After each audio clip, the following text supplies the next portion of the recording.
안녕하세요. 여러분 삶의 우상향을 응원하는 웅덩이 매매법 디벨로몽입니다. 지난 금요일 미국 증시는 다시 또 큰 변동성을 보여주며 상승했었습니다. 상승의 이유는 딱 하나였습니다. 11월에는 모두의 예상대로 75bp 인상이 기정사실화되어 있지만 12월에도 미친 긴축을 예상했었던 시장을 50bp 인상이라는 즉 속도 조절 기대감이 생겼기 때문입니다. 먼저 연준의 FOMC에 대해 굉장히 높은 확률을 보이는 실제로 월가에서는 이렇게 불리는 기자의 언급이 있었습니다. 사실상 연준의 비공식 대변인으로 불리고 있죠. 이 기자가 11월은 모두의 예상대로 75bp 인상을 향해 가고 있고 12월에 더 작은 금리 인상에 대한 신호를 줄 것으로 보인다고 말했기 때문입니다. 이걸 보면 그냥 찌라시라고 생각될 수 있겠지만 이 기자는 실제로 월가에서조차 연준의 비공식 대변인으로 불리는 인물입니다. 그만큼 신뢰가 굉장히 높은 기자죠. 거기에 샌프란시스코 연은 총재 메리 데일리 연은 총재가 속도 조절론에 힘을 실어주었습니다. 메리 데일리 연은 총재는 슬슬 금리 인상폭을 단계적으로 축소할지에 대한 여부를 논의하기 시작해야 한다고 강조했다는 겁니다. 그리고 연준 역시 과도한 긴축으로 인해 미국 경제를 침체에 빠뜨리는 것은 원하지 않기 때문에 결국 속도 조절이 불가피하다고 말한 것이죠.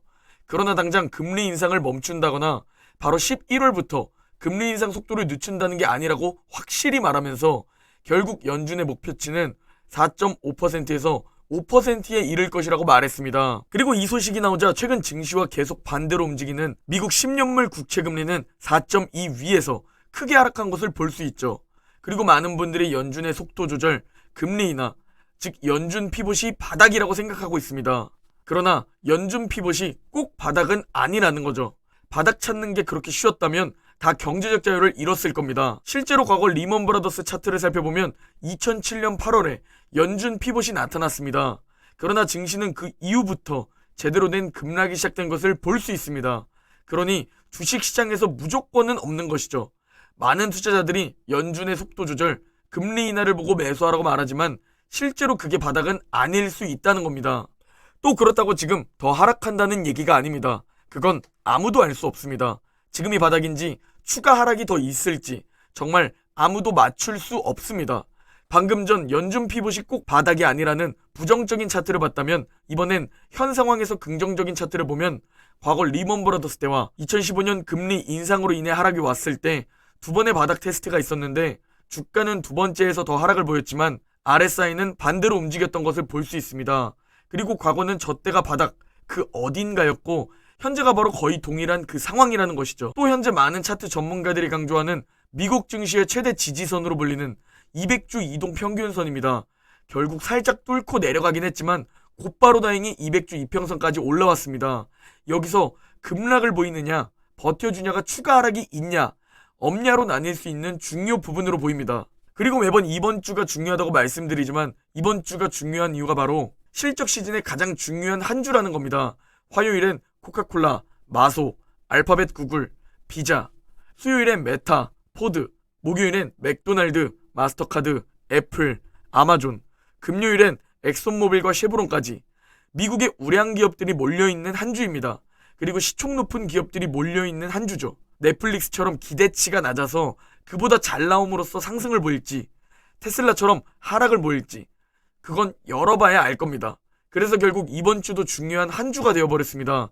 매번 제가 중요한 한 주라고 말씀드리지만 투자를 시작했다면 이 정도 정보는 알고 있어야 하기에 매주 중요하다고 말씀드리는 겁니다. 우리가 한 주 한 주 중요하게 바라보고 있지만 미국 주식 100년 역사를 살펴보면 결국 우상향입니다. 우리는 이걸 보고 투자한 거죠. 그래서 오래 보유하면 된다는 말씀을 드리는 겁니다. 그러나 현실적으로 많은 분들이 길어야 5년 보유할 생각으로 투자하실 겁니다.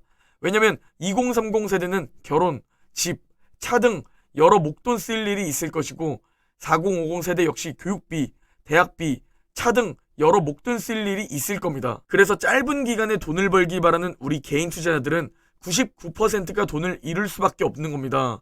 길게 보유하는 게 현실적으로 어렵기 때문이죠. 그러나 우리는 최대한 오래 보유해야 합니다. 그게 더 많은 수익을 주는 것은 당연한 것이고 그게 수익 볼 확률이 극대화로 높아지는 것이기 때문입니다. 가장 어려운 최대 오래 보유하는 것이 가장 우리가 원하는 길이라는 것을 알아야 합니다. 또 미국 주식 150년 역사 차트를 살펴보면 강세장 후 10년 이상의 횡보장, 약세장을 만나고 또 상승 후 10년 이상의 횡보장, 약세장을 만나고 또 강세장 후 10년 이상의 횡보장, 약세장, 이게 결국 반복되면서 계단식 상승을 보여왔습니다. 문제는 저 빨간 박스권을 버틸 수 있냐 없냐죠. 그리고 지금 이렇게 바라보면 아니 저 빨간 구간에서 빼고 저 초록 강세장에서만 보유하면 되는 거지, 말 그대로 무릎에서 사고 어깨에서 팔면 되는 건데? 라고 생각되시는 분들이 꽤 많을 겁니다. 그러나 저 초록 강세장에서도 마이너스 20%는 매번 나타났기 때문에 아무도 초록 구간에 있는 건지 빨간 구간에 들어섰는지 아무도 알 수 없다는 겁니다. 마치 올해 2022년처럼 말이죠. 지금이 초록 구간 그 어딘가일지 아니면 빨간 구간의 시작일지 아무도 알 수 없다는 겁니다. 그래서 저는 가장 확률 높은 방법으로 투자하는 겁니다. 10년 이상 장기 투자, 우상향의 확률이 가장 높은 미국 지수에 투자하고 웅덩이, 싱크홀에서 인내하며 웅주 분할 매수, 이 방법이 가장 확률 높기 때문에 나 스스로만 컨트롤하면 되기 때문에 이 방법으로 투자하고 있는 것이죠. 그렇다면 이번 2022년 약세장의 바닥은 어디일까요? 많은 전문가들은 미국 국채금리를 바라봅니다. 물론 단기적 반등으로는 현재 이 과매도 구간, 실적 시즌으로 인한 상승 혹은 중간 선거를 단기 반등으로 전망하지만 많은 전문가들은 장기적으로 비관적입니다. 그리고 찐바닥은 국채금리에 달려있다고 보고 있죠. 그렇다면 이 국채금리가 하락하려면 결국 연준의 피봇이 필요하다는 겁니다. 연준 피봇이 있어야 국채금리 정점이 비로소 나올 것이고 그래야 바닥을 확인할 수 있다는 것이죠. 당연히 가장 좋은 것은 연준의 계획대로 인플레이션을 잡고 연착륙하며 돌아서는 것이지만 현재 실질적인 시나리오는 경기 침체로 인해 연준이 어쩔 수 없이 피봇하는 것으로 보입니다. 그러나 연준 피봇 역시 100% 바닥이 아니기에 전문가들의 이 주장도 참고만 해야 합니다. 만약 대부분의 전문가들이 같은 생각을 하는 연준 피봇을 매수 타이밍으로 잡으면 2008년 리먼 브러더스 때 너덜너덜해졌을 겁니다. 이제는 결국 금리나 속도 조절뿐만 아니라 결국 양적 완화가 나타나야 비로소 찐 바닥이 나타날 수 있다는 그런 얘기도 들립니다. 미국의 경제가 예상보다 안 좋게 흘러가면 결국 또다시 연준은 양적 완화를 할 것이고 미국의 경제가 잘 버텨준다면 결국 다시 경제는 호황 사이클로 바뀌겠죠. 그렇다는 것은 결국 기다림이 필요하다는 겁니다. 지금 이 순간에 머물러 있는 게 아니라 멀리 10년 뒤를 생각하고 상상하고 10년 뒤를 바라보면서 움직여야 한다는 것이죠. 결국 경제가 안 좋으면 양적 완화를, 결국 경제가 잘 버텨준다면 결국 경제는 다시 호황 사이클로 바뀌게 되고 그 전에 우리의 계좌는 양전하게 될 테니 말이죠. 요즘 1년 동안 지속되는 약세장을 겪다 보니 과거 세계적인 투자자들의 명언이 정말 하나도 틀린 게 없다는 생각이 듭니다. 올해 단기적으로 적극적이었던 사람들은 꽤 많이 나가 떨어진 것을 이미 볼 수 있습니다. 우리 주변에서 말이죠. 그리고 현재 참을성이 많은 사람들은 계좌 마이너스를 보면서 버티고 있죠.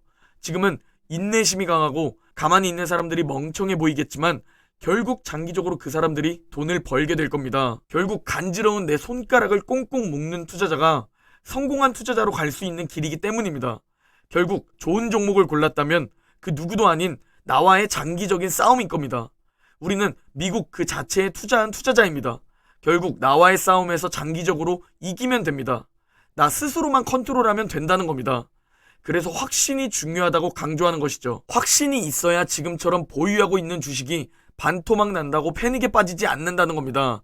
그리고 그 정도 각오가 필요하다는 것이죠. 경제적 자유를 얻기 위해서 그 대가로 말이죠. 실제로 나스닥 두 배 레버리지 QLD는 리먼 브라더스 사태 때 마이너스 85%까지 떨어졌었습니다. 고점 대비 말이죠. 그걸 버틸 꽝과 뚝심, 확신이 있어야 16년 뒤에 이렇게 폭락해도 몇십 배의 수익률을 얻을 수 있다는 겁니다. 여러분들은 그걸 버틸 수 있나요? 결국 기다리면 됩니다. 시간이 약이라는 말 들어보셨을 겁니다. 투자도 마찬가지, 시간이 약입니다. 얼마나 시간이 투자되느냐에 따라 보상의 크기가 달라질 겁니다. 최대한 오래 보유합시다. 그리고 최대한 많이 보상받읍시다. 오늘 영상은 여기까지입니다. 모두 행복한 한 주 보내시고 그럼 내일 영상에서 뵙겠습니다.